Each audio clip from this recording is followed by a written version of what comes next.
الرجيم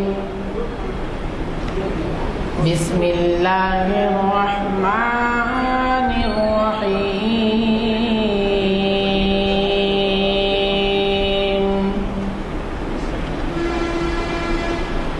تلك الرسل فضلنا بعضهم على بعض منهم من كلم الله ورفع بعضهم درجات وآتينا موسى الكتاب وجعلناه هدى لبني إسرائيل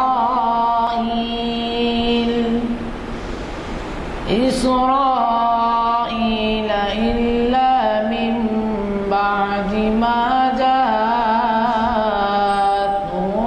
البينة صدق اللہ العظیم. اللہ وبرکاتہ. محفل اقبال شناسی کی 716ویں نشست میں آپ سب کا خیر مقدم ہے.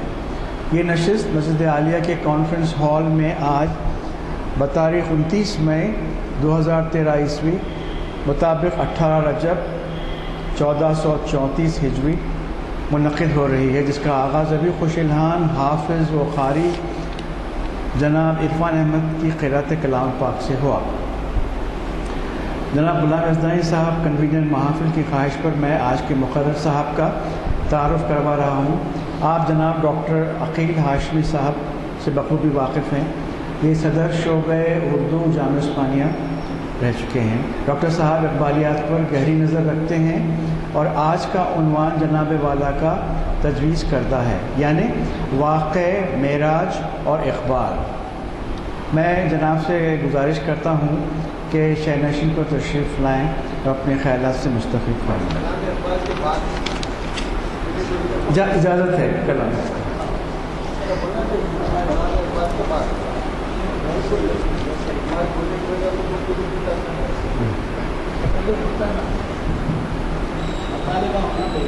نہیں مطالعہ.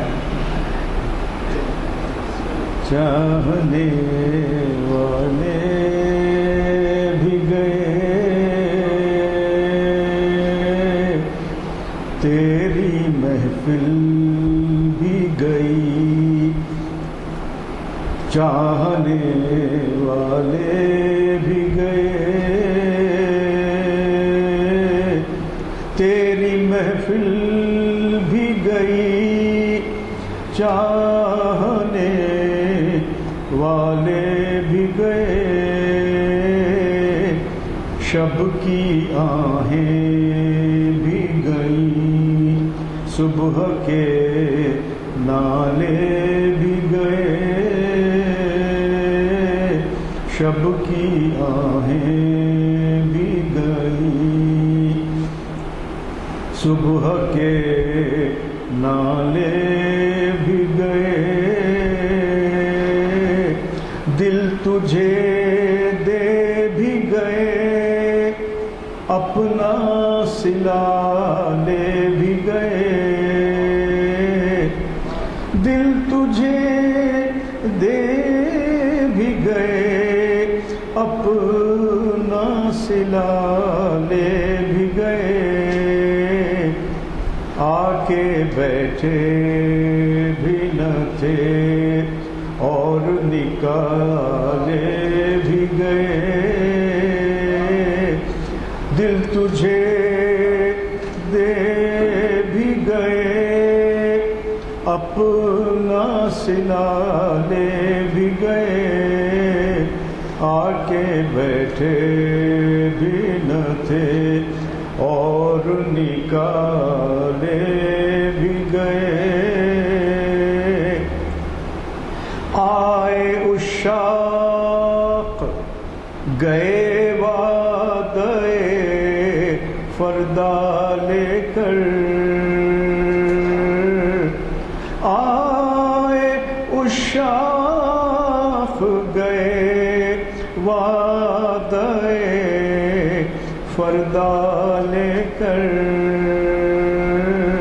اب انہیں ڈھونڈ چراغ رخ زیبا لے کر اب انہیں آئے عشاق گئے وعدہ فردا لے کر اب انہیں ڈھونڈ چراغ رخ زیبا لے کر تیری محفل بھی گئی چاہنے والے بھی گئے شب کی آہیں بھی گئیں صبح کے نالے بھی گئے شب کی آہیں. میں گزارش کرتا ہوں علی جناب تشریف نہیں. اعوذ باللہ من الشیطان الرجیم بسم اللہ الرحمن الرحیم. قال اللہ تعالی فی الکلام المجید والفرقان الحمید سبحان الذی اسری بعبدہ لیلا من المسجد الحرام إلى المسجد الأقصى الذي باركنا حوله لنريه من آياتنا إنه هو السميع العليم. صدق الله مولانا العظيم وفي مقامنا قال إن الله وملائكته يصلون على النبي يا أيها الذين آمنوا صلوا عليه وسلموا تسليما. اللهم صل على سيدنا مولانا محمد وعلى آله وصحبه وبارك وسلم. بزرگوں اور دوستوں، اقبال شناسی کی اس نشست میں جیسا کہ عنوان دیا گیا واقعہ معراج اور اقبال. واقعہ معراج اور اقبال سے جو ربط جو تعلق ہے وہ بڑا گہرا، غیر معمولی اور عشق رسول اللہ صلی اللہ علیہ وسلم میں ڈوبا ہوا ایک منظر ہے جو اقبال کی فکر اور ان کی عشق محمد رسول اللہ صلی اللہ علیہ وسلم سے متعلق ہے. ابھی میں نے جو آیت شریف آپ کی خدمت میں تلاوت کی وہ بنی اسرائیل کی پہلی آیت ہے جس میں پروردگار عالم نے رسول اکرم آقا نامدار احمد مصطفیٰ محمد مصطفیٰ صلی اللہ علیہ وسلم کے واقعہ معراج کی طرف اشارہ فرماتے ہوئے اس بات کا اعلان کر رہا ہے کہ وہ پاک ذات ہے جو اپنے محبوب بندے مسجد حرام یعنی مکہ مکرمہ سے لے کر مسجد اقصی یروشلم جو آج کا مقام ہے وہاں لے گئی اور وہ ساری نشانیاں جو پروردگار عالم نے کائنات میں رکھی ہیں اور جن کو دکھانا مقصود تھا اس کی تفصیلات دکھائی گئی اور وہ نشانیاں ایسی ہیں جو تا قیام قیامت تک انسانیت کے لیے ایک مشن راہ ہے. اور واقعہ یہ ہے کہ پروردگار عالم بہت اچھا سننے والا اور دیکھنے والا ہے. قرآن آپ کے درمیان موجود ہے، آپ کی تلاوتوں میں موجود ہے. قرآن کے آیات کا ترجمہ اور ان کی تفسیر سے متعلق آپ اگر اس کا مطالعہ کریں گے تو یقیناً واقعہ معراج میں جو حقیقتیں پوشیدہ ہیں وہ آپ کے سامنے اجاگر ہو جائیں گی. یہاں واقعہ معراج سے متعلق اور اقبال کے کلام سے متعلق مجھے گفتگو کرنا مقصود ہے. یقیناً واقعہ معراج کی کچھ سلسلے کی باتیں بھی آپ کی خدمت میں گزار کروں گا کیونکہ شاید ایک آدھ ہفتے بعد ہی وہ مبارک گھڑی، وہ مبارک شب ہمارے درمیان آنے والی ہے جو واقعہ معراج کا ایک اعلان ہے، جو امت مرحومہ کے لیے ایک نشانی ہے اور قیامت تک کے آنے والی ایمان والوں کے لیے بھی یہ غیر معمولی ہدایت کا راستہ فراہم کرتی ہے۔ اقبال نے بانگ درا کے باب سوم میں انہوں نے 4 شعر 4 مصرے گویا کہنے چاہیے انہوں نے شب معراج سے متعلق کہے ہیں۔ وہ یوں ہے کہ اختر شام کی آتی ہے فلک سے آواز، اختر شام کی آتی ہے فلک سے آواز، سجدہ کرتی ہے سحر جس کو وہ ہے آج کی رات، رہ ایک گام ہے ہمت کے لیے عرش بری، رہ ایک گام، رہ کے من راستہ ہے، رہ ایک گام ہے ہمت کے لیے عرش بری، کہہ رہی ہے یہ مسلمان سے معراج کی رات۔ یہ 4 مصرے تو انہوں نے شب معراج سے متعلق لکھے، لیکن ان کا ایک بہت مشہور شعر ہے جو ضرب کلیم میں آیا ہے۔ انہوں نے کہا کہ سبق ملا ہے یہ معراج مصطفیٰ سے مجھے، سبق ملا ہے یہ معراج مصطفیٰ سے مجھے، کہ عالم بشریت کی زد میں ہے گردوں۔ عالم بشریت اور گردوں یہ 2 لفظ ایسے ہیں جو ذرا عام فہم نہ ہوں گے، لیکن اوپر کے مصرے میں اگر آپ غور کریں تو صاف لفظوں میں کہا کہ سبق ملا ہے یہ معراج مصطفیٰ سے مجھے۔ اب معراج مصطفیٰ سے انسان کو اقبال اپنی طرف اشارہ کر رہے ہیں، اپنے توسط سے انسان کو اور ساری انسانیت کو اور خصوصاً مسلمانوں کو انہوں نے دعوت فکر دی ہے کہ سبق ملا ہے یہ معراج مصطفیٰ سے مجھے۔ ثانی مصرے میں میں اکثر اپنے طالب علموں کو، آپ تو اہل علم ہیں، اہل فکر ہیں، اہل ذکر ہیں، آپ خوب جانتے ہیں کہ شاعر جب کوئی شعر کہتا ہے تو شعر میں 2 مصرے ہوتے ہیں، اولا مصرع یعنی پہلا مصرع، ثانی مصرع یعنی دوسرا مصرع۔ ان دونوں میں ایک ایسا ربط ہوتا ہے جس کے بارے میں یہ کہا جاتا ہے کہ اگر شاعر پہلے مصرے میں کسی بات کی طرف اشارہ کر رہا ہے یا دعویٰ کر رہا ہے تو دوسرے مصرے میں اس کی دلیل پیش کرتا ہے۔ اگر وہ پہلے مصرے میں کسی بات کا اظہار کرتا ہے تو دوسرے مصرے میں اس کی وضاحت کرتا ہے۔ کبھی کبھی یہ ہوتا ہے کہ پہلے مصرے میں ہی وہ بات اپنی مکمل کرتا ہے، لیکن اپنے سوال کو یا اپنے دعوے کو وہ دوسرے مصرے میں بیان کرتا ہے۔ یہاں اقبال نے پہلے مصرے میں اس کی وضاحت کرنا ضروری سمجھا، ضروری نہیں سمجھا، لیکن یہ بتایا ضرور کہ سبق ملا ہے یہ معراج مصطفیٰ سے مجھے۔ بات سمجھ میں آ جاتی ہے کہ کیا سبق ملا۔ یہاں دوسرے مصرے میں اس کی طرف وضاحت کرتے ہوئے کہہ رہے ہیں کہ عالم بشریت کی زد میں ہے گردوں، گردوں یعنی آسمان، بشر انسان، اور انسانوں میں بھی وہ انسان جو محترم ہے، سارے انبیاء کا امام ہے، افضل البشر کہا گیا۔ اور رسول اکرم صلی اللہ علیہ وسلم کی ذات اقدس کے بارے میں تو کئی احادیث صحیحہ میں اندازہ ہوتا ہے کہ لولاک لما خلقت الافلاک کہا گیا، کہ پروردگار عالم کا ارشاد باری ہے کہ یہ زمین و آسمان کو پیدا نہیں کیا جاتا اے محمد صلی اللہ علیہ وسلم اگر ہم آپ کو پیدا نہ کریں۔ تو افضل البشر کی کیفیت کا ایک اندازہ یہ ایک حدیث سے آپ کو مل جاتا ہے کہ لولاک لما خلقت الافلاک، وہ بشر کی زد، یہ بشر تو بشر ہیں ہی، لیکن یہ بھی کہا گیا ہے اقبال کی زبان میں کہ عالم بشریت کی زد میں ہے گردوں، اسی حوالے سے کہ رسول اکرم صلی اللہ علیہ وسلم کی امتی، اہل ایمان، اہل یقین، اہل عزم و ارادہ اور اہل یقین کے ساتھ اہل محبت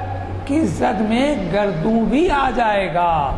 یہ کائنات تو بہت معمولی سی بات ہے۔ گردوں یعنی آسمان. آپ نے وَسَخَّرَ لَكُم مَّا فِي السَّمَاوَاتِ وَمَا فِي الْأَرْضِ بھی سنا ہوگا کہ انہوں نے صاف لفظوں میں، اقبال نے اپنے کہیں کہیں اشعار میں اس طرف اشارہ کر دیا ہے کہ یہ کائنات ابھی ناتمام ہے شاید، کہ آ رہی ہے دمادم صدائے کن فیکون. اقبال نے کئی جگہوں پر اس بات میں اشارہ کیا ہے. چونکہ مقصود اور مربوط کرنا ہے، کبھی کبھی ہمارے پاس وقت کم ہوتا ہے، موضوع بڑا وسیع ہے، اور پھر معراج کا بھی معاملہ ہے، وہ اس قدر ایمانی اور یقینی ہے، اس قدر حقیقت افروز ہے کہ اس پر ایمان لانا دراصل آپ کی ایمانیت کا بھی ایک امتحان ہے. کہیں کہیں تو ہمارے ذہنوں میں شک و شبہ کی گنجائشیں پیدا ہو جا رہی ہیں. ایمان جب متزلزل ہو جاتا ہے، ایمان جب تزلزل کی کیفیت میں آ جاتا ہے، تو پھر ایسی کیفیت پیدا ہوتی ہے. کچھ لوگ کہتے ہیں کہ رسول اکرم صلی اللہ علیہ وسلم کو معراج محض روحانی ہوئی، اور کسی نے کہہ دیا کہ محض خواب کی کیفیتوں سے اس رسول اکرم صلی اللہ علیہ وسلم دو چار ہوئے. لیکن قرآن جب عبد کا لفظ استعمال کرتا ہے، عبد کے معنی صرف روح کے نہیں ہیں، عبد کے معنی صرف جسم کے معنی نہیں ہیں، عبد میں جسم اور روح دونوں شامل ہو جاتی ہیں. میں مختصراً اس بات کو کہہ رہا ہوں کہ تفاسیر موجود ہیں، اس تفسیر میں اور اضافہ کیا جا سکتا ہے. قرآن کی آیت میں ابھی میں سے تلاوت کیا کہ سبحان الذی اسری بعبدہ، عبدہ یعنی ہم نے اپنے بندے کو، بندہ جب کہا گیا، اب جب کہا گیا تو جسم بھی موجود ہے اور روح بھی موجود ہے، صرف جسمانی کیفیت کا اظہار نہیں ہو رہا ہے. تو یہ بات یاد کر کے چلیں، یہ ذہن نشین رکھ کے چلیں کہ یہاں مراد رسول اکرم صلی اللہ علیہ وسلم کی معراج سے متعلق جب بات کہی جاتی ہے تو وہ جسمانی بھی ہے اور روحانی بھی ہے. اب آگے ذرا بڑھتا ہوں تو آپ کو اندازہ ہوگا یہ لفظ ہمارے پاس اسرا کا لفظ آتا ہے، شب اسرا بھی کہا جاتا ہے، معراج بھی کہا جاتا ہے. معراج دراصل عروج سے ہے، بلندی سے ہے، فراز سے ہے، اونچائی سے ہے، وہ اونچائی جس کی حد کا تعین کرنا ممکن ہے. حد ممکن ہے. ارے انسانی ذہن کے غور کیجئے، یہ آسمان جس پر ہماری نظر جاتی ہے ضرور، لیکن کیا ہماری نظر اس آسمان تک جاتی ہے؟ اور یہ آسمان کی حقیقت کیا ہے کہ وہ کائنات پر بے ستون کھڑا کر دیا گیا. یہ پروردگار عالم کی کیا قدرت ہے کہ اس نے آسمان کو ہمارے سروں پر بے ستون کھڑا کر دیا.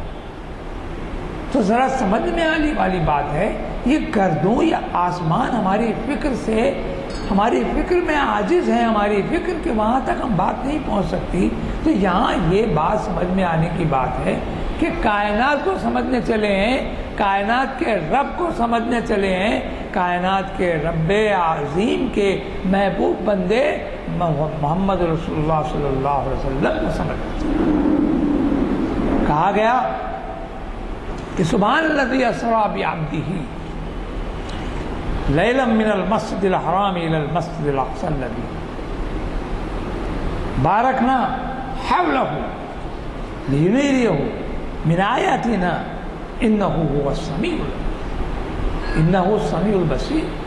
آپ کو اندازہ ہونا چاہیے کہ اس آیت میں پروردگار عالم نے اپنے محبوب کے اس سفر کی طرف اشارہ کرتے ہوئے عبد کا لفظ استعمال کیا. تو میں کہہ رہا تھا کہ اسرا کے معنی رات میں چلنے کو کہتے ہیں. چونکہ رسول اکرم صلی اللہ علیہ وسلم مکے سے رات کے پچھلے پہر آپ نے سفر کیا اقصیٰ تک، اور یہ سفر آپ کو معلوم ہے کہ 2 مرحلوں میں ہوا. ایک مرحلہ وہ ہے جو مکے سے اقصیٰ تک ہوا، مسجد حرام سے مسجد اقصیٰ تک ہوا، اور اس سفر کو اسرا کہا گیا، یعنی رات میں چلنا. اور اسی کو اسرا، شب اسرا بھی مراد لیا گیا، اور وہاں اقسام انبیاء کے ما سبق انبیاء جتنے تھے ان سب کو جمع کر دیا گیا. آپ نے وہاں امامت فرمائی اور وہاں سے ایک نورانی سیڑھی لگائی گئی جو آسمانوں تک لے گئی، اور اس کو معراج کہا گیا. اسی وجہ سے اسرا اور معراج علیحدہ علیحدہ چیزیں نہیں ہیں، بلکہ اسرا رات کے سفر کو کہا گیا اور معراج آسمانی سفر کے بارے میں اشارہ کیا گیا. اب اس سفر کے اس پہلے مرحلے میں اگر آپ غور کریں تو آپ کو اندازہ ہوگا کہ اقبال کہتے ہیں کہ سبق ملا ہے یہ معراج مصطفیٰ سے مجھے کہ عالم بشریت کی زد میں ہے گردوں. اب عالم بشریت کی زد میں اگر گردوں آ رہا ہے تو پھر مکے سے اقصیٰ کے سفر کو بھی گردوں سے متعلق کیسے کیا جا سکتا ہے؟ یہاں اسرا کی کیفیت کا اندازہ کیجیے تو پھر آپ کو معلوم ہے وہ سخر لکم ما فی السماوات و ما فی الارض کی بات آپ کے ذہن نشین ہونی چاہیے کہ آسمانوں اور زمینوں کو مسخر کر دیا گیا انسان کے لیے، بشر کے لیے. یہ تو افضل البشر ہیں، تو پھر گردوں کی بات یا آسمانوں کی بات کیا ہوگی؟ جبکہ کائنات میں بھی آپ کا عمل دخل اور آپ کا تسلط اور آپ کی اجرائی ہو رہی ہے. کہا جاتا ہے کہ رسول اکرم صلی اللہ علیہ وسلم کو، اب تاریخی اعتبار سے اگر اس کو غور کریں تو بعضوں کا خیال یہ ہے کہ رسول اکرم صلی اللہ علیہ وسلم کی ہجرت مبارکہ سے قریب 3 سال قبل یہ واقعہ ظہور پذیر ہوا. بعض کہتے ہیں کہ 5 سال پہلے واقعہ، لیکن صحیح تاریخوں میں متفق انداز میں جو بات کہی جاتی ہے، سنی جاتی ہے، پڑھی جاتی ہے، وہ یہ ہے کہ عام الحزن کہا جاتا ہے، وہ حزن والا سال، یعنی وہ غمزدہ سال کہ جس میں حضرت رسول اکرم صلی اللہ علیہ وسلم کے عام محترم ابو طالب کا انتقال ہو رہا ہے. اس کے کچھ دنوں کے بعد آپ کی رفیق زوجہ محترمہ ام المومنین حضرت بی بی خدیجہ الکبریٰ کا وصال ہو رہا ہے. آپ پر پے در پے ایک غم کی کیفیت طاری ہو رہی ہے. آپ اس سے عہدہ برا تو کیا، اس کے بارے میں لفظوں کا انتخاب کرنا بھی مشکل ہے کہ وہ غم کیسا ہوگا کہ ایک مربی، ایک ہمدرد اور ایک جاں گسار، ایک غم گسار، ایک رفیق، ایک کے بعد دیگرے چھوٹ رہے ہیں.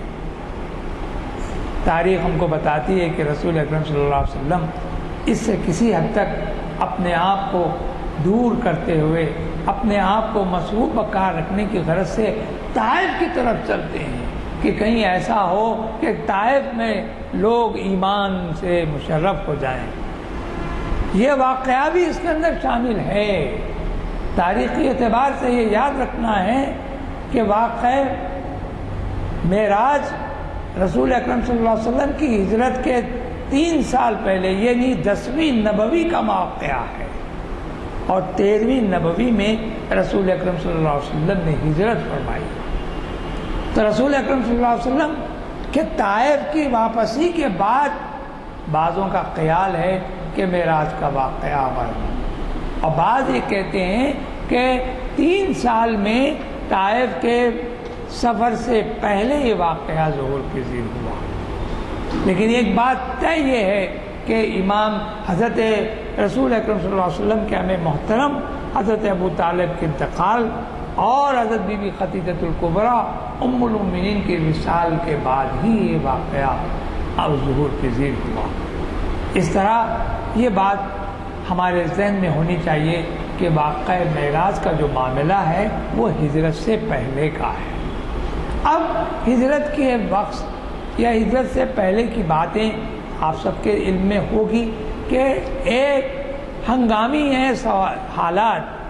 مکے میں ہر طرح کی شدت، ہر طرح کا ظلم و زیادتی اور ستمگری کا انداز اختیار کیا ہوا ہے. ایسے میں سرکار دو عالم صلی اللہ علیہ وسلم کہ اگر دلجوئی پروردگار کی طرف سے ہو رہی ہے، آپ کی عظمتیں اور آپ کی رفتوں کا اظہار ہو جائے اور عرفانہ لکا ذکرک کا بھی اگر اظہار ہو رہا ہے تو کوئی تعجب کی بات نہیں۔ تو کہا جاتا ہے تاریخی اعتبار سے کہ رسول اکرم صلی اللہ علیہ وسلم 26 رجب 27ویں شب ہوتی ہے، 26واں دن اور 27، اور بعض کہتے ہیں کہ 27واں دن گزر گیا تو 28ویں شب ہو جاتی ہے۔ تو تاریخی اعتبار سے کہا جاتا ہے کہ 27ویں رجب کو یہ واقعہ ظہور پذیر ہوا، اور رسول اکرم صلی اللہ علیہ وسلم اپنی ام زاد یعنی اپنی چچا زاد بہن ام ہانی کے ہاں آپ تشریف فرما ہوئے، آپ آرام فرما رہے تھے ان کے گھر، کہ ایسے میں آپ فرماتے ہیں، آپ احادیث میں ہیں کہ مجھے کچھ نیند کا غلبہ بھی تھا اور کچھ بیداری کی حالت بھی تھی۔ ایسے میں نے محسوس کیا کہ چھت پھٹی اور جبرائیل علیہ السلام تشریف فرما اور آپ کو لے کر مسجد حرام یا کعبے میں پہنچے، بلکہ خصوصی طور پر زمزم کے پاس پہنچے، اور یہ بھی کہا گیا کہ آپ کے ہمراہ حضرت میکائیل بھی موجود ہیں۔ آپ کے بارے میں یہ کہا گیا کہ ایسے موقع پر حضرت جبرائیل علیہ السلام نے حضور اکرم صلی اللہ علیہ وسلم کا سینہ مبارکہ کو شق کیا اور اس میں سے دل نکالا، آب زمزم سے اس کو دھویا، اور ایمانی حکمت اور ایمانی کیفیات کی نورانی کیفیات کو یکسر مکمل طور پر اس میں بھر دیا، اور پھر اس کو مکمل آپ کے سینے کو برابر کیا۔ ایک روایت یہ بھی آئی ہے کہ وہیں آپ کے پشت مبارک پر مہر نبوت کو بھی ثبت کر دیا گیا۔ مہر نبوت آپ کے پشت مبارک پر گوشت میں ابھرے ہوئے کچھ حصے، جیسے مسوں کی کیفیت کے اعتبار سے سرخ جوش کا ایک دائروی ایک کروی انداز سے ایک مہر محسوس کی جاتی تھی، اور وہ مہر نبوت۔ اسی شب میں مہر نبوت بھی آپ کے پشت مبارک پر ثبت کر دی گئی، اور پھر یہاں سے آپ کو ایک براق لایا گیا۔ براق کے بارے میں بعض مشہور روایتیں ہیں کہ یہ گھوڑے سے کم قد کا اور خچر سے قد میں کسی قدر اونچا، بعض یہ کہتے ہیں کہ گدھے سے اونچا اور گھوڑے سے کم، اور یہ ایک سفید رنگ کا یہ گھوڑا نما یعنی خچر تھا۔ خچر تو ہوتا ہے، ایک نسل ہوتی ہے خچر کی جو مخلوط نسل ہوتی ہے، اس نسل کو خچر ہمارے پاس عراق وغیرہ میں ابھی اس کے استعمال میں، اس کی بال برداری میں اس کا بھی استعمال ہوتا ہے۔ اس خچر کے بارے میں یہ بھی کہا جاتا ہے کہ اس کو خود حضرت جبرائیل علیہ السلام اور میکائیل نے بھی پہلی دفعہ دیکھا، اور پھر اس کے بعد کسی نے نہیں دیکھا۔ یہ بھی ایک بات ذہن میں رکھیے کہ خچر کی سواری، اور اس کا نام براق اس لیے رکھا کہ وہ برق رفتاری میں اپنی مثال آپ تھا۔ یہ کہا جاتا ہے کہ اس کی رفتار کا عالم یہ ہے کہ حد نگاہ پر اس کا پہلا قدم ہوتا تھا۔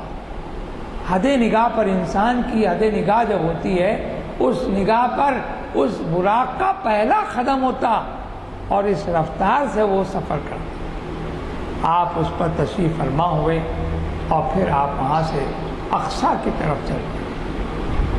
یہ سفر آپ کا ظاہر ہے اقصیٰ کا فاصلہ شاید لمحوں میں طے ہو گیا۔ وہاں انبیاء ما سبق آدم سے لے کر عیسیٰ تک موجود ہیں، اور رسول اکرم صلی اللہ علیہ وسلم کے معراج میں یہ بات بھی آپ یاد رکھیے کہ آپ نے اقصیٰ کی مسجد اقصیٰ کے اس مقام پر آپ نے اپنی سواری سے آپ نے اتر کر سواری کو اس مقام پر باندھا کہ جہاں انبیاء جو گزشتہ زمانوں میں تھے اپنی سواریوں کو باندھا کرتے تھے، آپ نے بھی براق کو وہیں باندھا اور پھر حضرت جبرائیل علیہ السلام کے ساتھ آپ آگے بڑھے۔ انبیاء ما سبق سبوں نے آپ کو خوش آمدید کہا، اور پھر ایسے میں حضرت جبرائیل علیہ السلام نے اذان دی، اور لوگوں میں یہ بات تھی، یعنی انبیاء میں اب یہ بات آئی کہ اذان ہوئی، اب امامت کون کرے؟ روایتوں میں ہے کہ حضرت جبرائیل علیہ السلام نے رسول اکرم صلی اللہ علیہ وسلم کا دست مبارک تھاما اور آپ کو امامت کے لیے آگے بڑھا دیا۔ آپ نے امامت فرمائی، اور پھر امامت کے بعد ایک لمحہ وہ آیا کہ جہاں اقصیٰ کی کیفیت شروع ہو رہی ہے، ختم ہو رہی ہے، اور وہاں سے معراج کی کیفیت شروع ہو رہی ہے۔ ایک نورانی سڑی لگائی گئی اور اس پر سے آپ نے اپنا سفر آسمانوں کا شروع کیا۔ اسرا اور رات کے چلنے کا سفر یہ پہلا مرحلہ تھا، جس مرحلے میں مکے سے لے کر اقصیٰ تک کا سفر جو طے ہوا، اس کی چھوٹی سی کیفیت آپ کے سامنے آئی۔ اب اس کیفیت کے بعد یہ دوسرا جو مرحلہ آیا وہ ہے نورانی سیڑھی کا، اور اس سیڑھی کے ذریعے سے حضرت جبرائیل کے ہمراہ حضور اکرم صلی اللہ علیہ وسلم آسمانوں کی طرف تشریف فرما ہوئے۔ ظاہر ہے آسمانوں کا ادراک ہماری ذہن و فکر سے بہت بالاتر ہے۔ یہ آسمان ہے کیا؟ میں تو یہاں تک کہنے کے موقف میں ہوں کہ آج جو سائنس کوشش کر رہی ہے، اپنی اپنی کوششوں کے ذریعے سے چاند، مریخ، عطارد اور میں کہاں کہاں یہ لوگ اپنی کمندیں ڈال رہے ہیں، ان کا عین مقصد شاید میری سمجھ میں یہ آیا کہ اس سے یہ تعریف کرنا چاہتے ہیں، یہ تحقیق میں لانا چاہتے ہیں کہ یہ جو آسمانی اور زمین اور چاند اور سورج کے جو گولے اس کائنات میں آسمان کے اندر جو گھوم رہے ہیں، آخر اس آسمان کے پرے کیا ہے؟ شاید ان کی فکر میں یہ بات بھی ہے کہ یہ آسمان کی حقیقت کیا ہے اور اس آسمان کے پیچھے کیا ہے۔ بھلا بتائیے، قدرت کی دی ہوئی عقل سے قدرت کو سمجھنے چلے ہیں؟ قدرت کی دی ہوئی عقل سے قدرت کو سمجھنے چلے ہیں؟ تو معلوم ہوا کہ کائنات کی شروعات یا قدرت کی شروعات اس وقت ہوتی ہے جہاں انسانی عقل معذور ہو جاتی ہے، عاجز ہو جاتی ہے، وہاں سے قدرت شروع ہوتی ہے۔ تو پھر رسول اکرم صلی اللہ علیہ وسلم پہلے آسمان پر تشریف فرما ہو رہے ہیں۔ یہاں بھی ایک عجیب بات سمجھ میں آتی ہے، روایتوں میں ہے کہ حضرت جبریل علیہ السلام پہلے آسمان پر پہنچ کر کھٹکھٹاتے ہیں۔ کس کو کھٹکھٹاتے ہیں؟ آسمان کو، دروازے پر۔ تو معلوم ہے کہ آسمان کے بھی دروازے ہیں، اور ان دروازوں کے بارے میں احادیث مبارکہ میں بھی آیا ہے کہ آسمانوں کے دروازے کھل جاتے ہیں بندوں پر۔ شب معراج ہو کہ شب قدر ہو، شب برات ہو یا عیدین کی رات ہو، آسمانوں کے دروازے نیک بندوں پر ان کے کھل جاتے ہیں۔ تو معلوم ہوا کہ آسمانوں کے دروازوں کو کھٹکھٹایا جاتا ہے۔ جبریل علیہ السلام کھٹکا دیتے ہیں، پوچھنے والے پوچھتے ہیں کہ کون؟ کہا گیا کہ جبرائیل۔ تو کہا کہ کوئی اور ساتھ بھی ہیں؟ تو کہا کہ ہاں، رسول اکرم صلی اللہ علیہ وسلم نبی آخر الزمان ہمارے ساتھ۔ غور فرمائیے، یہاں حکمت کا ایک نقطہ بھی یاد آتا ہے کہ سبق ملا ہے جو معراج مصطفیٰ سے مجھے، جو اقبال نے کہا کہ مومن پر یہ لازم ہو جاتا ہے کہ جب کبھی تم کسی اور مومن کے دروازے پر جاؤ تو کھٹکا دو، آواز دو۔ اور رسول اکرم صلی اللہ علیہ وسلم کو یہ پسند نہیں تھا کہ جب کوئی کھٹکا دے تو یہ مت کہو کہ میں ہوں، بلکہ یہ کہو کہ میں فلاں ہوں۔ میں ہوں کا کیا مطلب؟ ہمارے پاس سبق جو ملتا ہے اس معراج میں ایسے بھی اسباق ملتے رہیں گے۔ یہ فطرت انسانی ہے کہ انسانی فکر کو ہدایت کے راستے سے ایسی ایسی منزلوں سے دوچار کیا جاتا ہے کہ جس سے اس کی زندگی میں ایک نورانی کیفیت، ایک ایمانی حرارت، ایک ایخانی کیفیت پیدا ہو جاتی ہے۔ تو یہاں یہ بات بتایا گیا کہ پہلے آسمان پر کھٹکا ہوا، رسول اکرم صلی اللہ علیہ وسلم نے اجازت کے ساتھ آپ تشریف فرما ہوئے تو معلوم ہوا کہ پہلے آسمان پر حضرت آدم علیہ السلام تشریف فرما ہے. آپ سے ملاقات ہوئی، سلام علیکم ہوئی. آپ کو جیسے ہی حضرت آدم علیہ السلام نے دیکھا، مرحبا مرحبا یا ولدی، اے میرے بیٹے، اے نبی صالح کہہ کر آپ نے آپ کا استقبال کیا. اور ساتھ ہی روایتوں میں ہے کہ رسول اکرم صلی اللہ علیہ وسلم نے یہ دیکھا کہ حضرت جبرائیل علیہ السلام کی سیدھی جانب ہزاروں لوگ اور بائیں جانب بھی ہزاروں لوگ، لیکن سیدھی جانب جب آپ نظر کرتے ہیں حضرت آدم علیہ السلام تو خوشی سے مسکرا دیتے ہیں، آپ کے چہرے پر بشاشت دوڑ جاتی ہے.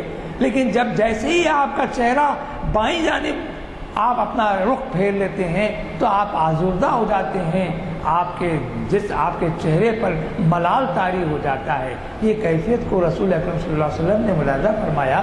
پوچھا، اے اخی جبرائیل، یہ کیا کیفیت ہے کہ ایک طرف جب آدم اس طرف رخ کرتے ہیں تو خوش ہو جاتے ہیں اور بائیں جانب جب دیکھتے ہیں تو وہ غمزدہ ہو جاتے ہیں.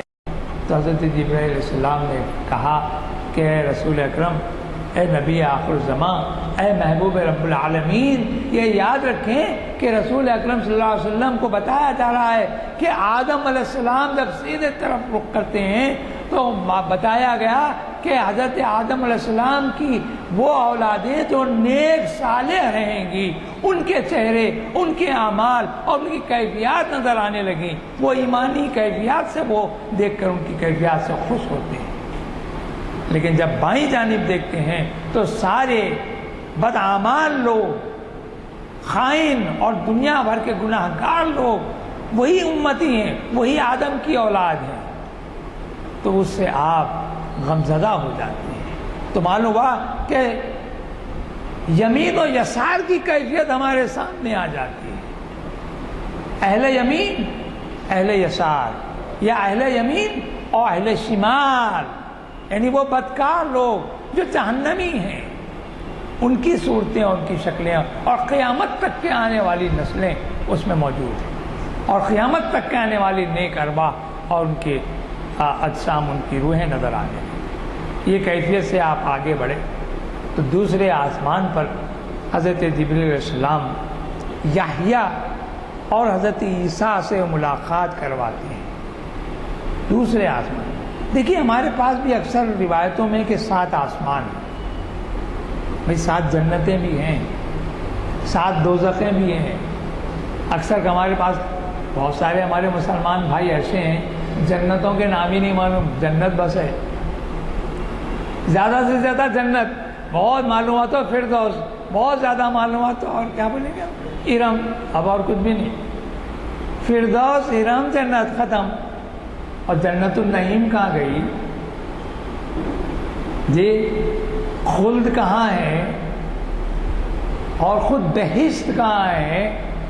ایسی 7 جنتوں کے نام بھی ہیں. اور اسی طرح جہنم کے بھی نام ہیں، سقر بھی ہے، نار بھی ہے، خود جہنم بھی ہے جی.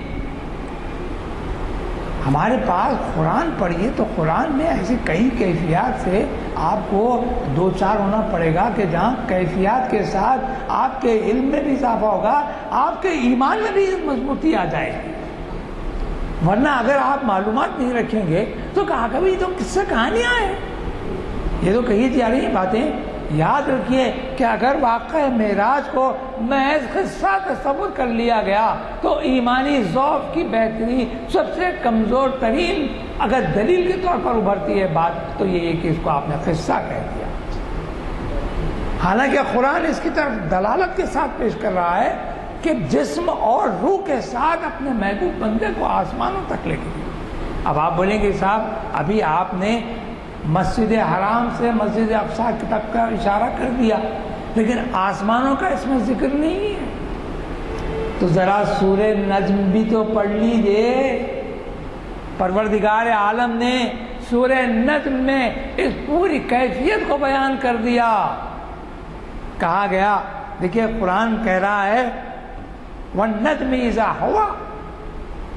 دیکھیے اللہ تعالیٰ نجم کی قسم، جب اللہ تعالیٰ جب قسم کھاتا ہے تو جب یوں ہی نہیں کھاتا قسم کھانے کی منزل اس وقت آتی ہے جب ہم اپنی زندگیوں میں دیکھ لیں، جب کوئی مقابل کسی بات پر آمادہ یقین کرنے میں یا پس و پیش کی منزل میں ہو تو آپ اس وقت بڑی قوت کے ساتھ ایک حلف دیتے ہیں، ایک قسم کہتے ہیں، قسم کھا کے کہتے ہیں کہ میں جو کہہ رہا ہوں وہ سچ ہے، اور اس میں فلاں کی قسم اور فلاں کی قسم اور فلاں کی قسم. اور پروردگار عالم جب قسم کھاتا ہوگا تو کیا ہے؟ قسمیں تو کئی اللہ تعالیٰ نے کھائی ہیں. اور پھر یہاں والنجم اذا ہوا، پورے نجم کے پورے ابتدائی آیتیں آپ پڑھیے تو اب میں ظاہر ہے تفصیلات میں آ کر گیا ہوں تو اسی میں وقت نکل جائے گا، لیکن اتنا آپ کو بتاؤں کہ والنجم کی کیفیات کے ساتھ رسول اکرم صلی اللہ علیہ وسلم کے معراج کے واقعے کو اس طرح مربوط کر دیا گیا کہ وہ آپ کے ایمان کا امتحان بن جاتا ہے. یہاں آگے جانے کے بعد ایک منزل آئی، وہ منزل پر میں آپ کو پوری آیتیں سناؤں گا. جب دوسرے آسمان پر پہنچے تو یحییٰ اور حضرت عیسیٰ سے ملاقات ہوئی. یہاں بھی ان دونوں پیغمبران برحق نے آپ کا استقبال کیا اور آپ کو خوش آمدید کہا، اور پھر سرکار دو عالم صلی اللہ علیہ وسلم آپ سے ملاقات کے بعد، آپ کے خیریت کے بعد تیسرے آسمان کی طرف چل پڑے. تیسرے آسمان میں حضرت یوسف علیہ السلام سے ملاقات ہوئی. چوتھے آسمان میں حضرت ادریس علیہ السلام سے ملاقات ہوئی. پانچویں آسمان پر پہنچے تو جلیل القدر پیغمبر حضرت موسیٰ علیہ السلام سے ملاقات. یہ بڑا نکتے کی بات ہے. پانچواں آسمان ہے اور رسول اکرم صلی اللہ علیہ وسلم کی ملاقات ہو رہی ہے موسیٰ سے. وہ موسیٰ کہ جن کی معراج کیا تھی؟ طور پر پروردگار کا جلوہ. دیکھیے پروردگار کی قدرت عجیب ہے، ہماری فکر سے اس کا کوئی میل نہیں ہوتا، لیکن پروردگار نے اپنے ہر محبوب کو، اپنے ہر منتخب بندے کو، اپنے ہر پیغمبر برحق کو ایک معراج سے نوازا، فضیلت سے نوازا. تلک الرسول فضلنا بعضکم علی بعض. لیکن یہ فضیلت بعض کو بعض پر دی گئی، اب کس پر کتنی فضیلت دی گئی اس کا کوئی ادراک ہمارے ذہن میں نہیں. لیکن یہ ادراک ہمارے کو دیا جا رہا ہے کہ رسول اکرم صلی اللہ علیہ وسلم کو جو معراج دی گئی، اس معراج کی کیفیت یہ ہے کہ انبیاء ما سبق سے ملاقات بھی ہے، اور انبیاء ما سبق کے بعد تدریجاً آگے بڑھتے بڑھتے ایک منزل ایسی بھی آئی کہ جہاں جبریل علیہ السلام کے قدم رک گئے. ان کو رک جانا پڑا، ان کو رکنا ہی تھا، اور وہ مقام ہے سدرۃ المنتہا. یہاں بھی بات ختم نہیں ہوئی، بلکہ پیغمبر برحق رسول اکرم صلی اللہ علیہ وسلم کی عظمت و فضیلت کا مقام و مرتبہ یہ بتلایا گیا کہ وہ خابہ قوسین او ادنا تک بات پہنچ گئی. اور پھر خابہ قوسین او ادنا کی بات بھی ختم نہیں ہوئی، بلکہ وہاں پروردگار نے اپنے دیدار سے ایسا مشرف کیا جس کے بارے میں خود قرآن کہتا ہے وَمَا زَاغَ الْبَصَرُ وَمَا طَغَىٰ. جب دیکھیے کوئی نئی بات ہو تو آدمی کوئی نئی چیز دیکھتا ہے تو اس کی آنکھیں ٹھٹک جاتی ہیں. وہ ٹھٹک جانے مطلب ہے کہ استعجاب کے ساتھ، حیرت زدہ ہو کر، بہت ہی تعجب کے ساتھ ٹھٹک جانا ایک طرح کی کیفیت کا اس میں تعریف ہوتا ہے کہ میں کیا دیکھ رہا ہوں. اور کبھی یہ کیفیت ہوتی ہے کہ کوئی نئی چیز دیکھنے کے بعد آدمی کی آنکھیں چھپکنے لگ جاتی ہیں. آنکھیں چنجانے سے پہلے چھپکنے لگتا ہے، آنکھیں پلکیں مارنے لگتا ہے. قرآن اس پوری کیفیت کو بتاتے ہوئے کہہ رہا ہے وَمَا زَاغَ الْبَصَرَ وَمَا طَغَىٰ، یعنی رسول اکرم صلی اللہ علیہ وسلم نے پروردگار کا دیدار اس طرح کیا کہ آپ کی آنکھیں، آپ کی چشم مبارک ٹھٹکی نہیں، جھپکی نہیں، نہ حیرت میں رہے اور نہ ہی آپ نے کوئی کیفیت کا اظہار اس میں، یعنی ایک ایسی کیفیت سے دیکھا گیا کہ جیسے کہ ایک عام حالت میں کوئی چیز کو دیکھتے ہیں۔ یہ اس وقت ممکن ہے جب آپ کسی چیز کو بار بار دیکھ لیتے ہیں۔ آپ اس چیز کو جب بار بار دیکھ لیتے ہیں تو وہ ایک کیفیت سے دو چار نہیں ہوتے، نہ آپ کی نظر ٹھٹکتی ہے نہ جھپکتی ہے۔ اس کیفیت کو قرآن پیش کر رہا ہے۔ اگر قرآن کا کلام برحق ہے تو ہمارا بھی ایمان برحق ہونا چاہیے۔ اور پھر کیا ہے یہ کیفیت اللہ تعالیٰ نے بتائی۔ وہ کیفیت کیا ہے کہ کیا وَهُوَ بِالْأُفْقِ الْأَعْلَى ثُمَّ دَنَا فَتَدَلَّى فَكَانَ قَابَ قَوْسَيْنِ أَوْ أَدْنَىٰ فَأَوْحَىٰ إِلَىٰ عَبْدِهِ مَا أَوْحَىٰ۔ اب کیا کیفیت ہوگی غور کر لیجیے۔ میں درمیان سے اچک دیا گیا کہ یہ کیفیت آپ کو بتا دوں تاکہ یہ معلوم ہوا کہ پانچویں آسمان پر حضرت موسیٰ سے ملاقات ہوئی، چھٹے اور ساتویں آسمان پر جب آپ پہنچے تو ساتویں آسمان پر حضرت ابراہیم علیہ السلام تشریف فرما ہیں۔ حضرت ابراہیم علیہ السلام کا معاملہ یہ ہے کہ وہ ابو الانبیاء ہیں، یعنی جتنے انبیاء ما سبق ہیں ان میں آپ کو یہ کیفیت ہے کہ آپ انبیاء کے والد یہ محترم یہ ابو الانبیاء کہلاتے ہیں۔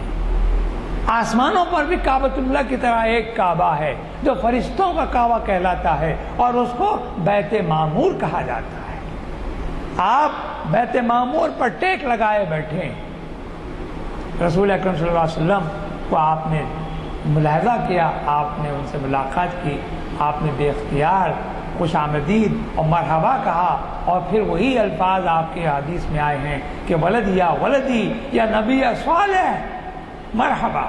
آپ کو یہ معراج کا سفر اور یہ لقائے پروردگار اور ملاقات پروردگار مبارک۔ وہاں سے حضرت جبریل علیہ السلام سدرۃ المنتہا تک آئے۔ منتہا دراصل انتہا، آخری حد۔ اس کے بارے میں سن لیجیے کہ سدرۃ المنتہا آسمانوں پر بیری کا ایک درخت ہے، بیر کا۔ اس کے بارے میں یہ مشہور ہے کہ یہ حد ہے حضرت جبرائیل علیہ السلام کی، یعنی جتنے احکام پروردگار ہیں وہ آسمانوں سے، یعنی پروردگار کا جو بھی احکام جیسے بھی ہوگا وہ جب نزول کرتا ہے تو وہ سدرہ پر آ کر رک جاتا ہے، اور زمین سے جتنی دعائیں اور جتنی التجائیں اور جتنے اعمال ہیں وہ سارے کے سارے جا کر رکتے ہیں تو سدرۃ المنتہا پر رک جاتے ہیں۔ اب حضرت جبرائیل علیہ السلام کا کام وہ پروردگار کی بارگاہ میں پیش کرنا ہے اور نہیں کرنا ہے۔ ان کے فرائض تو وہ جانیں، لیکن ہمارے علم میں اتنا ہے کہ سدرۃ المنتہا وہ مقام ہے کہ جہاں زمین کی بھی حد ختم ہوتی ہے اور آسمان سے بھی جو نعمتیں اور برکتوں کا نزول ہوتا ہے وہ سدرۃ المنتہا پر رک جاتا ہے۔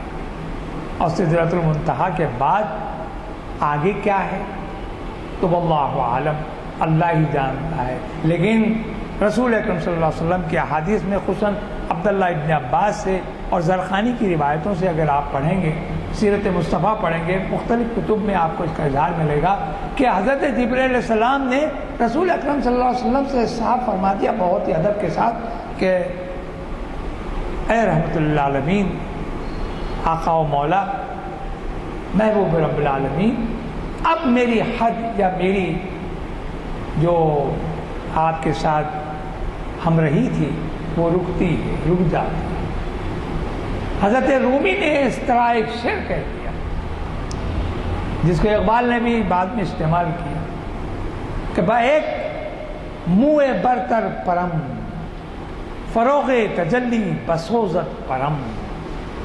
حضرت اقبال نے کہا منہ کہتے ہیں بال کو، با ایک منہ برتر پرم، اگر میں بال برابر بھی اس حد سے آگے بڑھ جاؤں، با ایک منہ برتر پرم، اگر میں ایک بال برابر بھی آگے بڑھتا ہوں تو کیا ہوگا؟ فروغ تجلی بسوزت پرم، اللہ تعالیٰ کی تجلی سے میں جل کر خاکستر ہو جاؤں، میرے پر خاکستر ہو جائیں گے۔ اس جلالت کی کیفیت کا اندازہ کیجئے کہ یہاں تک تو کیفیت یہ ہے کہ رسول اکرم صلی اللہ علیہ وسلم کے ساتھ ساتھ تشریف لا رہے ہیں، جنت و دوزخ کا بھی ملاحظہ ہو گیا، آدم سے لے کر عیسیٰ تک تمام انبیاء سے ملاقاتیں بھی ہو گئیں، ان کی کیفیات سے آگاہی بھی ہوئی، لیکن جلالت کا جو منزل، جلالت کی جو منزل آ رہی ہے وہ یہ ہے کہ فروغ تجلی بسوزت پرم، کہ میرے پر جل کے خاکستر ہو جائیں گے۔ کیسے؟ تجلی سے۔ یہاں میں آپ سے ایک سوال کرتا ہوں، کہیں تجلی سے پر جلتے ہیں؟ آگ سے پر جلتے ہیں، تجلی سے پر جلتے ہیں، تجلی سے کوہ طور خاکستر ہو رہا ہے، مگر اس تجلی سے موسیٰ جل نہیں سکے۔ موسیٰ تو بہت دور کی بات ہے، موسیٰ کی جو نالین تھی، چپل جو چمڑے کی تھی، جو آپ کا عصا لکڑی کا تھا، جو آپ کے جسم پر لبادہ تھا، وہ بھی جلا نہیں۔ آخر یہ کیا معاملہ ہے؟ کبھی اس پر غور کیا؟ یہ قدرت ہے، یہ تجلی کی کیفیات ہے کہ آپ کے قلب مطہر پہ بھی، رسول اکرم صلی اللہ علیہ وسلم کے قلب مطہر پہ بھی، رسول اکرم کے جسد مبارک پر بھی تجلیوں کا جو نزول ہوتا تھا، اس کی کیفیت کا اندازہ کون کرے گا؟ جبکہ آپ کو معلوم ہے چاہیے کہ اگر کوئی شخص، اہل ایمان سے متعلق بات کہہ رہا ہوں، صالحین کی بات کہہ رہا ہوں، اولیاء اللہ کی بات کہہ رہا ہوں، کہ ان کے ذکر و اشغال کا معاملہ یہ ہوتا تھا کہ وہ پروردگار کی تجلیوں سے ہم آہنگ ہو جاتے تھے، اپنے آپ کو اس میں رنگ لیتے تھے۔ آخر وہ کیوں جل کر خاکستر نہیں ہوئے تھے؟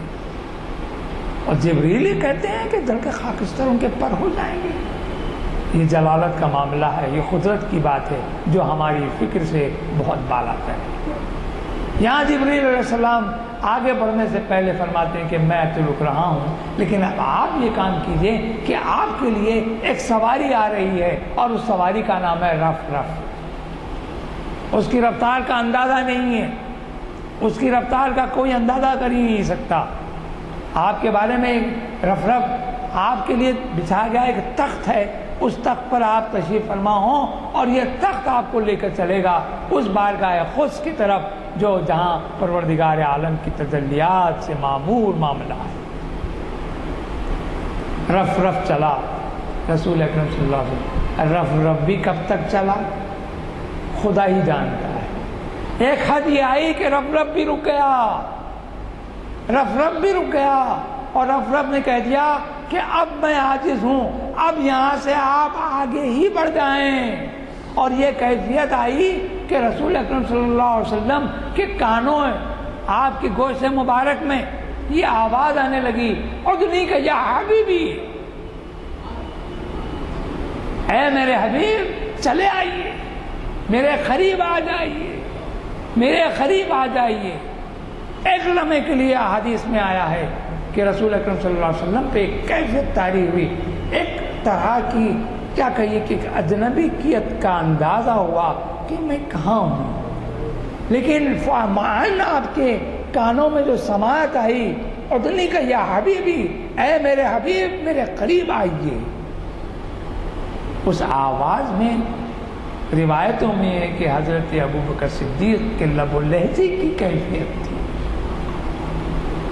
بعضوں نے کہا کہ حضرت علی کی کیفیت تھی، لیکن ایک مانوس سی آواز کانوں میں آپ کی گونجی، آپ بلا کھٹکے بغیر کسی اپنے پس و پیش کے آپ تشریف لے گئے. اس منزل پر قرآن کہہ رہا ہے قاب قوسین او ادنا، یعنی دو کمان. قاب قوسین، قوسین کہتے ہیں کمان کو، یعنی جو کمان ہے ہماری ان سے بھی قریب ترین. ایک بتانا مقصود ہے کہ کتنی قربت ہو سکتی ہے کس سے؟ پروردگار سے اور رب مالک الملک سے، رب العالمین سے، جو تمام کائنات کا پیدا کرنے والا ہے. اس کے بعد کیا ہوا؟ تو پھر اللہ تعالیٰ نے فرمایا ما فاوحا عبدہ ما اوحا، ہم نے اپنے بندے پر جو وحی کرنا تھا وہ کر دیا. جو کرنا تھا وہ کر دیا کیا معنی؟ اب تک جو وحی نازل ہو رہی تھی وہ فرشتے کے ذریعے ہو رہی تھی. ذرا ذہن میں رکھیے 23 سال میں قرآن مجید کا نزول ہوا. 13 سال رسول اکرم صلی اللہ علیہ وسلم نے مکی زندگی گزاری اور 10 سال مدینے کی زندگی گزاری. ان 23 سالوں میں قرآن کا تکمیلہ ہوا اور قرآن کی تکمیلہ آخری حجۃ الوداع پر ہوا. اور آخری آیت جب نازل ہوئی تو کہا گیا الیوم اکملت لکم دینکم واتممت علیکم نعمتی ورضیت لکم الاسلام دینا. اتممت علیکم نعمتی، یعنی ہم نے آج اپنی نعمت مکمل کر دی. یہ کب؟ حجۃ الوداع کے وقت ہو رہا ہے. لیکن یہاں فاوحا ما عبدہ اوحا، اب فاوحا الی عبدہ ما اوحا، یعنی ہم نے اپنے بندے پر جو وحی کرنا چاہیے تھی وہ کر دی. تو معلوم کیا ہوا؟ اب تک وحی جو نازل ہوتی تھی وہ جبریل کے ذریعے سے ہوتی تھی. پروردگار عالم نے سورہ بقرہ کی آخری 2 آیتوں کا سیدھے نزول فرما دیا قلب مطہر پر، رسول اکرم صلی اللہ علیہ وسلم کے سینے مبارکہ. یہ وہی 2 آیتیں ہیں جو سورہ بقرہ میں سرکار دو عالم صلی اللہ علیہ وسلم کو نازل کو انعام کے طور پر، اور اس کے ساتھ انعام بھی ملا. بھئی جب کوئی آپ کے مکان آ جاتا ہے تو فتن سوغات انعام تو کیا ملے گا؟ پروردگار تو انعامات سے، سرکار دو عالم صلی اللہ علیہ وسلم کی کوئی انعامات کی تو کوئی وجہ نہیں ہے. لیکن آپ کے توسط سے امت کو جو انعام مل رہا ہے وہ دیکھیے. وہاں کہا گیا کہ برکتوں میں یہ کہ جب سورہ بقرہ کی آیتوں کا نزول ہو گیا، انعام کے طور پر دے دیا، برکت کے لیے، تبرک کے لیے آپ کے قلب مطہر پر نزول ہو گیا اس کا. ساتھ ہی یہ کہا کہ اے محمد صلی اللہ علیہ وسلم آپ ہمارے یہاں تشریف لائے ہیں، آپ کی اسامت سے ہماری جو کیفیت، ہماری طبیعت، ہماری جو قدرت کا اور فضیلت آپ کو پہنچانا ہے. اس میں بات یہ ہوئی کہ آج سے آپ کی امت کے لیے 50 وقتوں کی نماز اور 6 مہینے کے روزے. آپ نے کہا یہ کیا؟ تو اگلی امتوں پہ بھی بس روزے فرض کر دیے گئے تھے. ان کے پاس بھی نمازوں کا طریقہ تھا، ان کو بھی عبادت کے طریقے سکھائے گئے تھے. تو 50 وقت کی نمازیں امت مرحومہ کے لیے اور 6 مہینے کے روزے دے دیے گئے. رسول اکرم صلی اللہ علیہ وسلم فرحاں شاداں بہت ہی مسرور تشریف فرما ہوئے واپس 7ویں اور 6 سے لے کر پہنچے 5ویں تک. آپ مسرور پہنچ رہے ہیں، چل رہے ہیں. ملاقات ہوئی حضرت موسیٰ سے. حضرت موسیٰ نے فرمایا اے عقی محترم، آپ کو بارگاہ خود سے، بارگاہ پروردگار سے کیا کیا انعامات سے نوازا گیا، کن کن نعمتوں سے آپ کو نوازا گیا. تو آپ نے بہت ہی اپنے متبسم انداز میں کہا کہ 50 وقت کی نمازیں اور 6 مہینے کے روزے مجھے عطا کیے گئے ہیں. حضرت موسیٰ علیہ السلام نے کہا کہ اے صلی اللہ علیہ وسلم، اے محمد، اے میرے بھائی، ذرا غور کرو، مجھے امتوں کا بڑا تجربہ ہے، اور بنی اسرائیل اتنی عجیب و غریب قوم ہے کہ وہ اپنے وعدے سے ہر آن بکھرتی ہے، ہر آن پلٹ جاتی ہے، ہر بار وہ انحراف و اختلاف سے دوچار ہو جاتی ہے. مجھے اس کا تجربہ ہے. کہیں ایسا نہ ہو کہ آپ کی امت کا مرحلہ بھی ہو جائے تو بہتر صورت یہ ہے کہ ان 50 نمازوں میں کچھ تخفیف کروا لیجیے، ان روزوں میں بھی کچھ تخفیف کروا لیجیے۔ آپ تو ان کے محبوب ہیں، آپ کی بات کو ٹالا نہیں جا سکے گا، آپ تشریف لے جائیں اور اس بارے میں کچھ پروردگار سے ملتمس ہو۔ سرکار دو عالم صلی اللہ علیہ وسلم نے امت کا خیال آیا۔ ہاں یہ بات میں آپ کے درمیان میں آ گئی بات، دیکھیں کہ ہم التحیات پڑھتے ہیں، التحیات، اب التحیات میں ذرا غور کر کے پڑھیں تو آپ کو معلوم ہوگا کہ التحیات للہ والصلوات والطیبات، رسول اکرم صلی اللہ علیہ وسلم تشریف لا رہے ہیں تو فرشتوں میں یہ جو کیفیات پیدا ہو رہی ہیں، جو ترانے گائے جاتے ہیں، خوش آمدید کے جو ہے نغمے گائے جاتے ہیں، تو وہاں کچھ نہیں پڑھا جا رہا ہے، کہا کیا جا رہا ہے؟ التحیات للہ والصلوات والطیبات۔ اب اس کے معنوں پر آپ غور کر لیں، جو قرآن اٹھائیں وہ اپنی کتاب دیکھ لیں آپ۔ اس کے بعد کیا ہوا؟ السلام علیکہ ایھا النبی ورحمۃ اللہ وبرکاتہ، سلام ہوا ہے نبی پر، جواباً کیا کہ السلام علینا علی عباد اللہ الصالحین۔ رسول اکرم صلی اللہ علیہ وسلم معراج میں بھی امت کے صالحین کو آپ نے فراموش نہیں کیا، صالحین کو، عباد اللہ الصالحین۔ نماز میں آپ کا بھی ذکر ہے۔ بعض ہمارے سوچ کے لوگ بولتے ہیں کہ رسول اکرم صلی اللہ علیہ وسلم پر سلام نہیں پڑھنا چاہیے، کھڑے رہ کے سلام نہیں پڑھنا چاہیے۔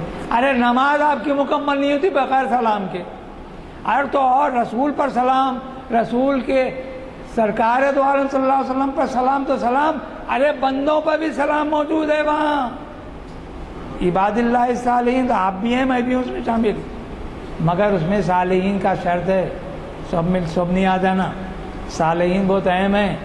صالحین کس کو کہتے ہیں وہ ایک الگ معاملہ ہے۔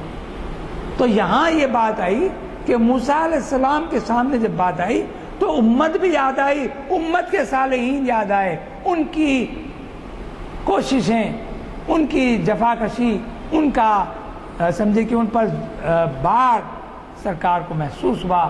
آپ نے بارگاہ رب العزت میں استدعا کی کہ اے اللہ میری امت بڑی ناتوان ہے، اس پر رحم فرما اور اس میں کچھ تخفیف فرمائے۔ کہا کہ ٹھیک ہے 5 نمازیں کم کر لیجئے اور 1 مہینے کے روزے کم کر لیجئے۔ آپ پھر واپس ہوئے، پھر موسیٰ علیہ السلام سے ملاقات ہوئی، کیا ہوا؟ تو کہا کہ 5 وقت کی نمازیں کم ہوئی اور 1 مہینے کے روزے کم ہوئے۔ آپ نے کہا کہ اے رسول اکرم، آپ کی امت کا تجربہ آپ کو شاید زیادہ نہیں ہے جتنا کہ مجھے بنی اسرائیل کا ہے، بہتر یہ ہے کہ اس کو جتنا تخفیف کر سکتے ہیں کروا لیجیے، یہ امت آپ کی اس کی متحمل نہیں ہوگی۔ رسول اکرم صلی اللہ علیہ وسلم نے پھر غور کیا، پھر پہنچے علی الحاضر قیاس۔ روایتوں میں زرخانی کی روایت بڑی مزے کی ہے اور اس میں مواہب اللدنیہ میں بھی اس کا ذکر آیا ہے کہ آپ نے کئی بار چکر لگائے، رسول اکرم صلی اللہ علیہ وسلم 5ویں آسمان سے ملائل اعلیٰ تک، اب وہ خابہ قوسین کی منزل نہیں ہے، ذرا غور کرنے کی بات ہے، ملائل اعلیٰ تک پہنچے، وہاں سے معرضہ ہوا، معرضے میں آپ کو ہدایتیں ملتی رہیں اور اس کے بعد آخر میں ایک منزل یہ آئی کہ 1 مہینے کے روزے رہ گئے اور 5 وقت کی نمازیں رہ گئی۔ موسیٰ علیہ السلام بولے ذرا آپ اس میں بھی تخفیف کرا لیجئے۔ آپ نے کہا کہ اب مجھے شرم آ رہی ہے، حیا درپیش ہے، ورنہ میں اب بارگاہ میں نہیں جاؤں گا۔ پروردگار کا عالم یہ دیکھیے، عنایتوں کا، رحمتوں کا۔ کہا کہ اے رسول اکرم، اے محبوب، ہم نے جو کہہ دیا وہ کہہ دیا، اب آپ کی امت پر یہ جو 50 وقتوں کی نماز کا ثواب تھا وہ سمٹ کر 5 وقت کی نمازوں میں آ گیا، اور 6 مہینے کے روزوں کا ثواب 1 مہینے کے روزے میں آ گیا۔ تو معلوم ہوا کہ پروردگار کی جو مشیت ہے، جو رحمت ہے، جو اس کی فضیلت ہے، وہ کم نہیں ہوئی. آپ کی ہمت اور آپ کی وسعت اور آپ کے بار کو دیکھ کر رسول اکرم صلی اللہ علیہ وسلم نے اس کی کمی کروائی اور وہ ثواب آپ کے لیے جاری رہا. ایک نقطے کی بات یہاں اکثر مفسرین نے بات کہی، موسیٰ علیہ السلام یہ آخر کم کیوں کروا رہے تھے؟ بار بار رسول اکرم صلی اللہ علیہ وسلم کو کیوں بھیج رہے تھے؟ یہاں بات سمجھ میں نہیں آئی.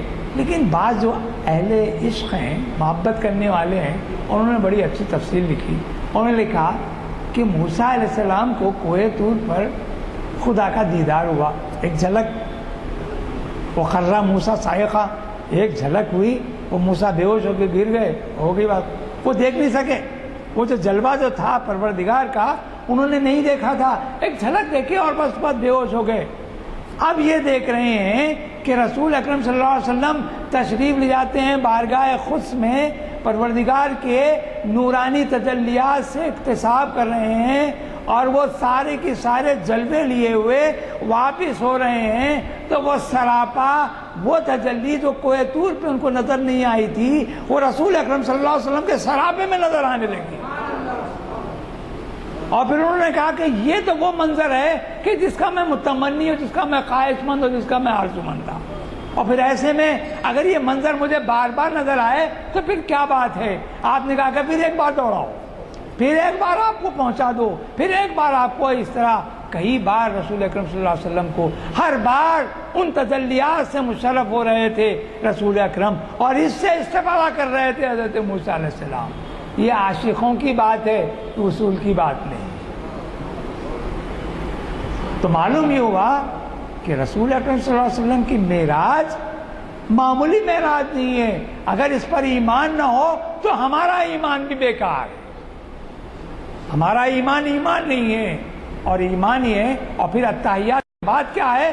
اشہد ان لا الہ الا اللہ وان محمد رسول اللہ. آپ شہادت دے دیتے ہیں اتحیات کے بعد.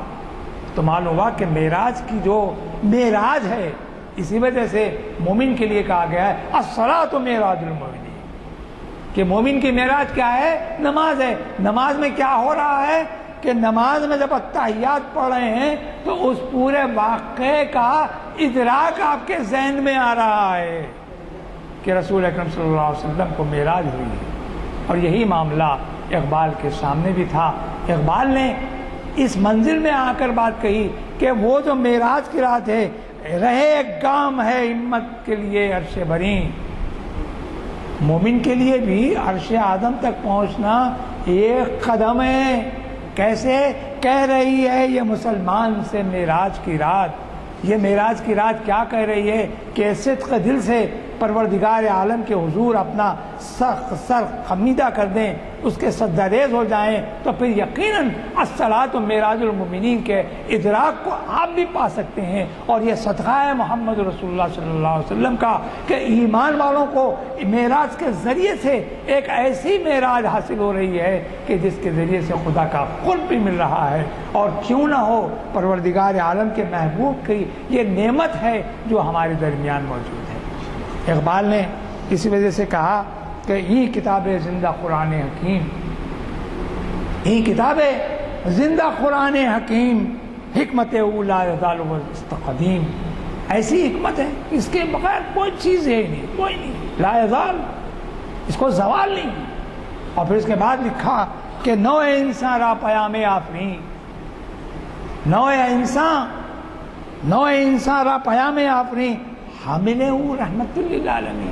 ارے یہ وہ بات ہے، یہ وہ نعمت ہے کہ جس کے حامل کوئی اور نہیں ہے، رحمت للعالمین.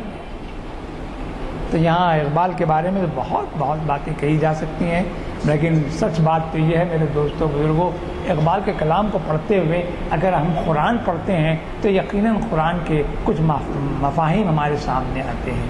اور قرآن پڑھتے ہیں تو کبھی کبھی نہیں بلکہ اکثر اقبال یاد آ جاتے ہیں.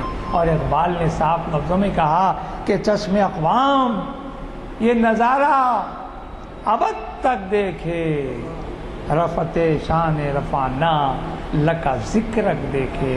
رفعنا لکا ذکرک کہ اللہ تعالیٰ نے حضور اکرم صلی اللہ علیہ وسلم کے ذکر کو اتنی بلندی عطا کی کہ اس کو حاشیے خیال میں نہیں لایا جا سکتا۔ میں سمجھتا ہوں کہ معراج کے واقعے کو سمجھنے کے لیے ایمان اور یقین کی ضرورت ہے۔ اقبال کا کلام تو اپنی جگہ واقعہ ہے کہ وہ غیر معمولی محبتوں کا اظہار کرتا ہے، لیکن ایمان افروزی کے لیے معراج کو عبد کی صورت میں رسول اکرم صلی اللہ علیہ وسلم کی صورت سے اس معراج کے واقعے کو پڑھنے کے ساتھ ساتھ التحیات پر غور کرنے سے یقین ہے کہ آپ کے ذہنوں میں بھی معراج کی عظمتیں اور سے زیادہ روشن ہو جائیں گی۔ وصلی اللہ تعالی علی خیر خلقہ محمد وآلہ واصحابہ اجمعین برحمتک یا ارحم الراحمین۔ کی غربت کی وجہ سے کیا گیا، آپ نے جو کچھ سنا اس سے استفادے کی گزارش ہے، کیونکہ ایک لحاظ سے کہا جا سکتا ہے کہ عبادات تو ہمیشہ ہی ہوتے ہیں، لیکن عبادتوں کے موسم بھی بن گئے ہیں ہمارے پاس۔ پہلے 3 راتیں شب معراج، پھر شب برات، پھر شب قدر اور رمضان، پھر شوال۔ تو اس طرح سے ہمیں ایمان افروزی کی دعوت دیتے ہیں یہ ایام۔ کوشش کریے کہ پوری طرح سے آج کے جو خیالات کا اظہار کیا گیا ہے اس سے استفادہ ہم کر سکیں۔ آپ کو معلوم ہے آپ کی خطاب کا ترجمہ بھی کرتے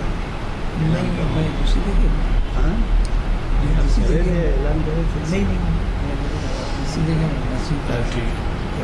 پچھلی مرتبہ شب معراج میں آج کے مخیر صاحب نے ہی مخاطب کیا تھا، یہاں پہ میں نے وہ خیال کیا کہ وہ مخاطب کریں گے اور آپ کو موضوع کروں۔ خیر ہوتا یہ ہے کہ جمعرات کے دن نماز عشاء 9 بجے ہوتی ہے، اور اس کے بعد کسی ایک صاحب کا خطاب ہوتا ہے۔ ہماری خواہش تھی کہ آج کے مخیر صاحب اس دن بھی کریں، لیکن شاید ہمیں کوئی دوسرا انتظام کرنا پڑے گا، کیونکہ وہ کسی اور جگہ انہوں نے وعدہ کر دیا ہے۔ آپ کے ہاتھ میں یہ نیا بلیٹن آ گیا ہے، اگر نہیں آیا ہے، نہیں ملا ہے تو آپ لے لیں۔ اس میں 21 جون کو آج ہی کے مقرر ڈاکٹر عقیل ہاشمی، یعنی ہفتے کے دن جو تاریخ اسلام کی 601ویں نشست ہے، انہی کے دیے ہوئے عنوان پر مخاطب کر رہے ہیں۔ عنوان سے اسلامی سپہ سالار طارق ابن زیاد۔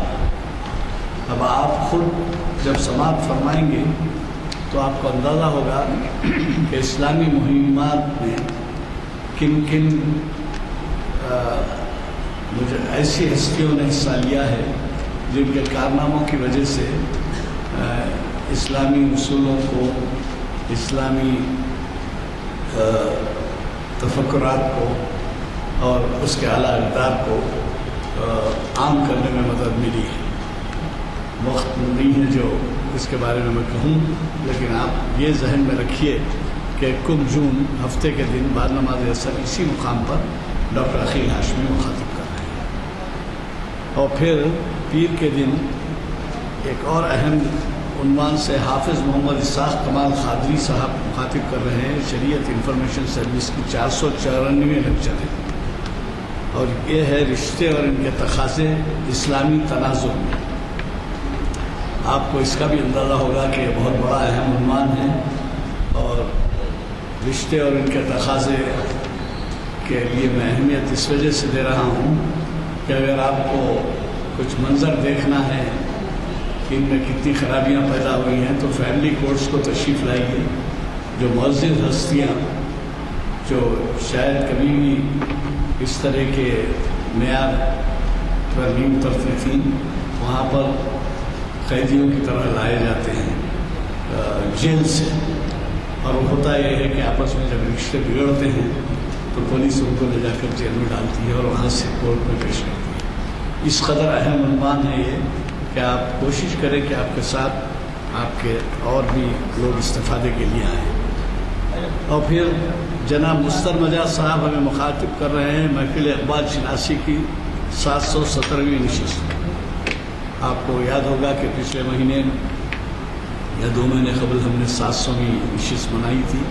ابھی 770ویں نشست ہے اور وہ ارمغان حجاز کے تجزیاتی مطالعے سے ہم کو واقف کراتے ہیں. تو میری خواہش ہے کہ آپ اس میں بھی ضرور شرکت فرمائیں. اور ایک اعلان یہ ہے کہ کچھ یادیں اور کچھ باتیں کی کتاب جس کا چرچہ آپ نے سنا ہوگا وہ یہاں دستیاب ہے رعایتی داموں پر صرف 250 روپے کی.